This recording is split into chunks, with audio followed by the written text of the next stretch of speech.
Պարոն Փաշինյան, դուք մեկնարկել եք կաթողիկոսին հեռացման գործընթաց եւ արդեն երրորդ պատարագին եք մասնակցում, պատրաստում եք չորրորդին մասնակցել, բայց մենք տեսնում ենք, որ առանձնապես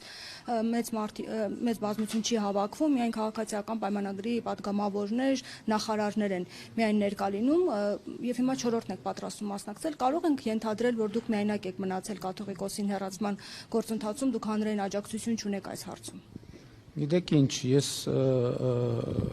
Աստծո հետ իմ հարաբերություններում այլոց աջակցության կարիքը չունեմ,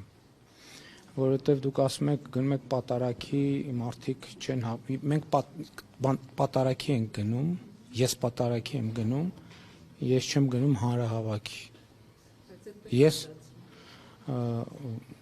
ում համար։ Ում համար։ Ձեզ համար է կարող այդպես ստացվում, որ նախապես հայտարարում եք, որ գնալու եք եւ ենթադրում եք, որ ձեզ կմիանա։